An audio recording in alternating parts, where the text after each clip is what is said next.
Daisies is a 1966 Czech comedy directed by, apologies for the pronunciation, Vida Hikilova. I've seen a few Czech New Wave films. I've always kind of admired the interesting ways in which they communicate their political metaphors. And so I thought it was interesting to check out another one that could possibly be political in nature. I know it's common to read it as a primarily feminist piece, but you know, that's the great thing about art. You can have multiple takeaways from it. So I just kind of want to walk through my interpretation of it and how I kind of see everything heading together. So I think, of course, you look at the beginning, try and figure out what the movie's thesis statement is, what it thinks is important, and then what it's building off from that starting point. So I think there's two main things to take away from the beginning of the movie. First, under the opening credits, we have this imagery of like this machine, this gear turning. We have that intercut with the footage of the war, mostly of explosions, planes, might be something over the water, but you know, regardless, it's war footage cut in between these gears. So I would interpret that mostly as a Gears of War sort of idea, like the machinery turning, the industrialization perhaps of the country for war. I think it basically is the setting that it's establishing under the opening credits. The fact that war is important, the fact that we see that footage come around again at the end, I think that's significant for, you know, a baseline to take for where this movie's going. And then, of course, we have the first scene featuring our two main characters. The two main things I would focus on from that are the lines about no one understands anything, no one understands us. And then, you know, if everything is bad, or sorry, if everything's going bad, we're going bad as well. Bonus third thing, the kind of specific odd movements that they both perform in that scene before they decide to go bad. I didn't think this was communicated all that well, if this was the intent, but I was reading something about how the creaking sound when the two of them move could be like a marionette spring or something like that, which I think could make sense with the odd sort of inhuman ways they move. If the plan was to have them be on a spring or whatever, you know, controlled by some remote device, then I don't know if it's communicated that well, but that's a possibility for why they're moving the way they are. So of course, if the imagery is supposed to evoke, you know, puppetry, someone else controlling them, the most likely explanation would be that they feel controlled or, you know, lack of agency, thanks to their environment and the post-war setting that they're growing up in, which they probably would have been recently taken over by USSR. So, you know, perhaps the lack of agency just as a country as a whole, with a new, you know, government controlling them. The two characters throughout the movie are painted in a kind of interesting way, I think. There's not a lot of time spent, if any, on specific emotional investment with those two.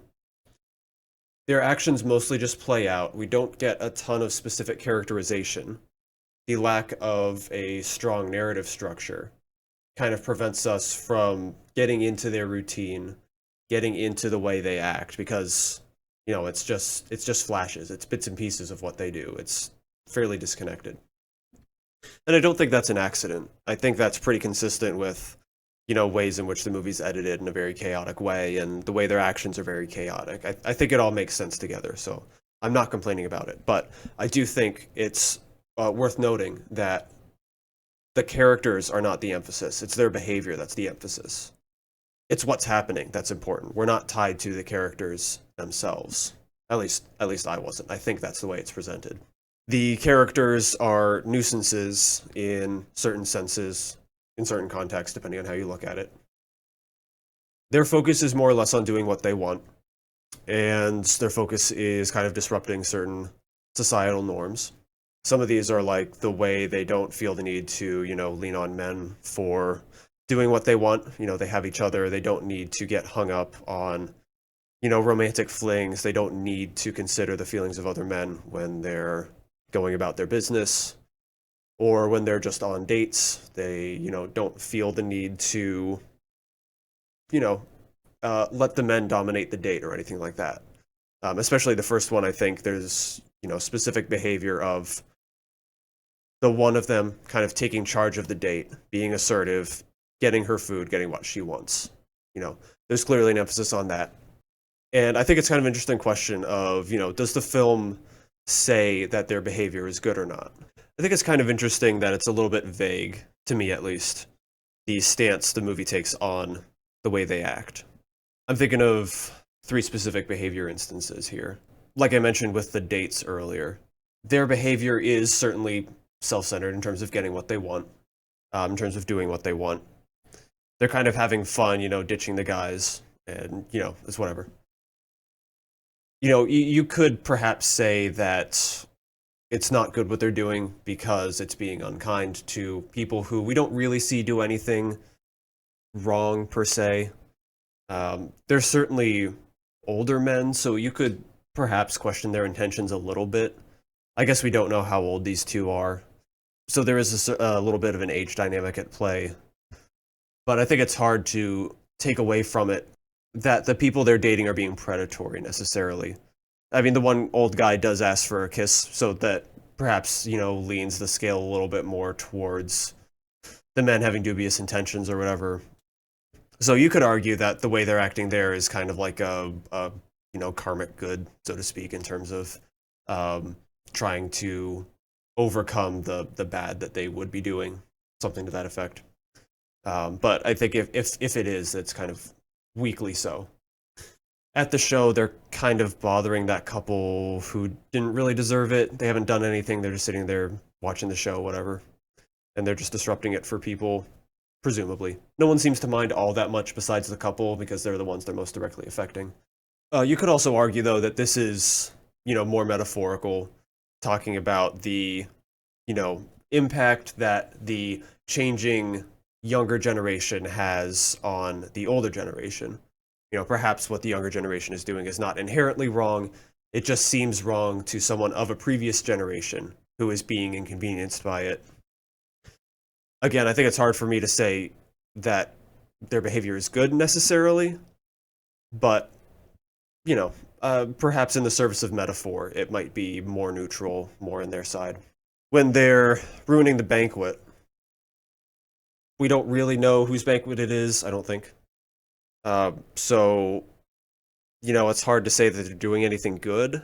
I suppose you could say that, for a banquet that good, that might imply that the person having the banquet is rich.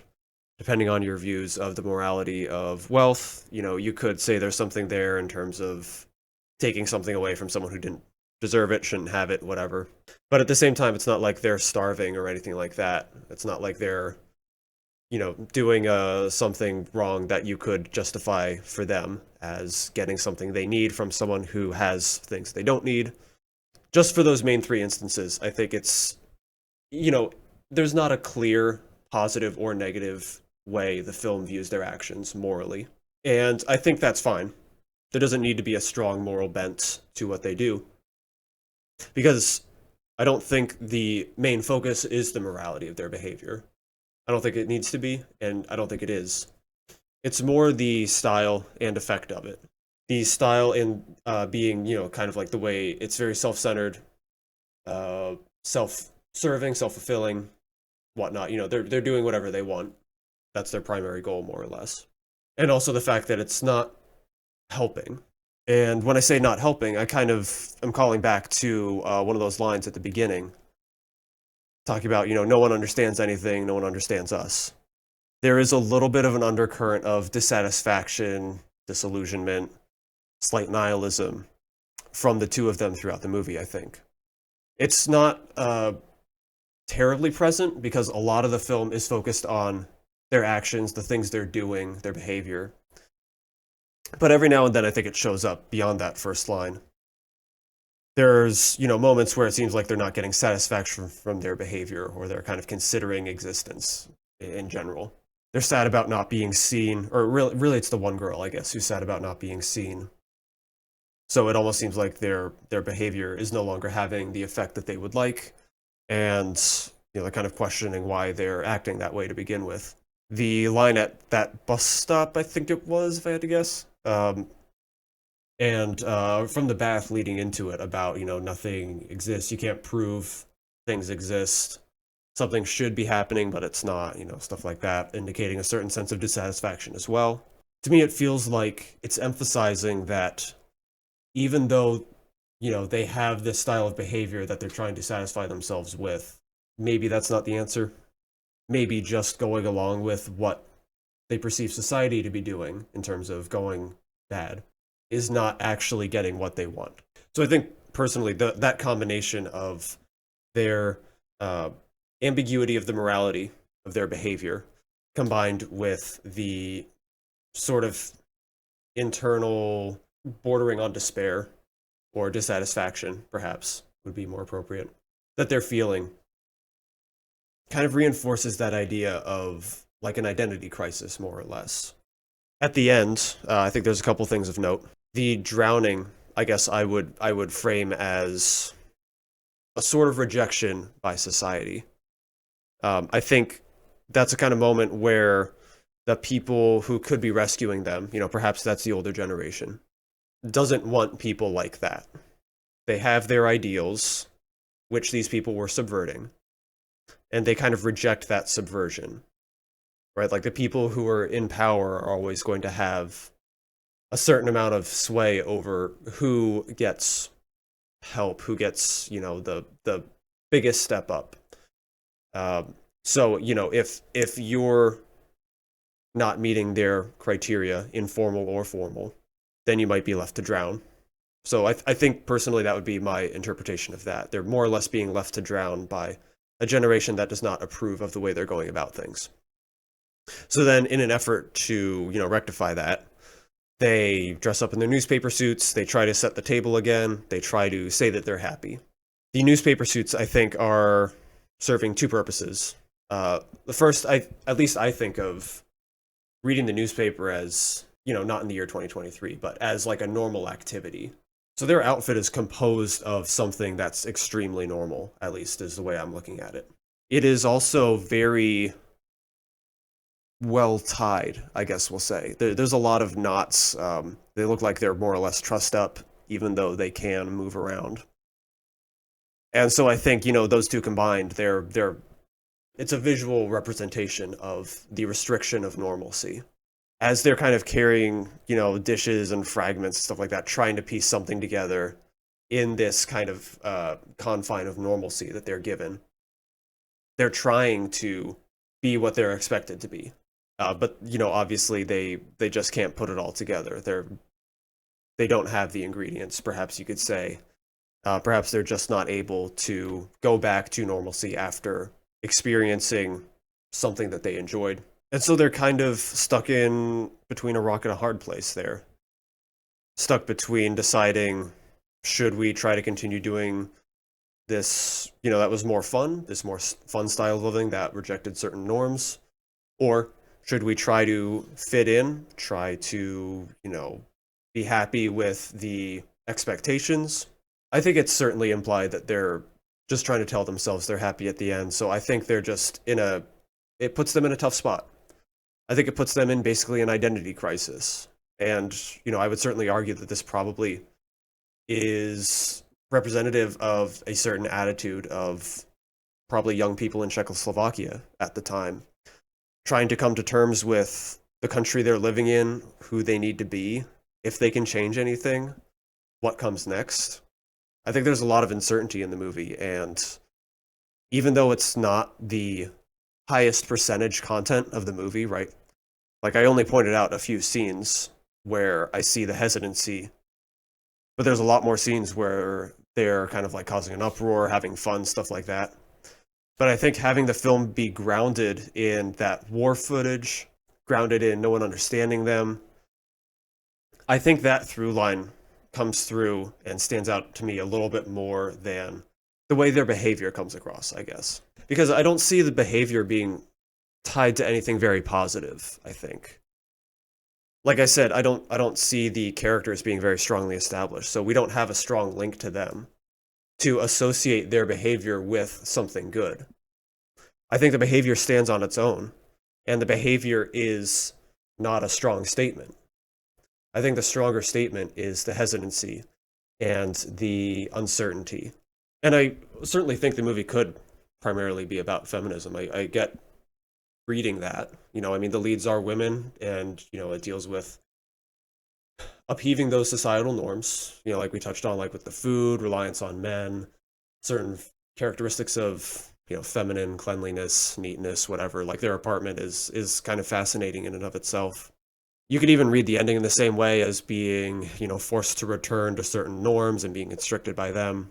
But yeah, like I said, I just don't see it being tied to anything positive to reinforce like a positive message about this behavior, this sort of change.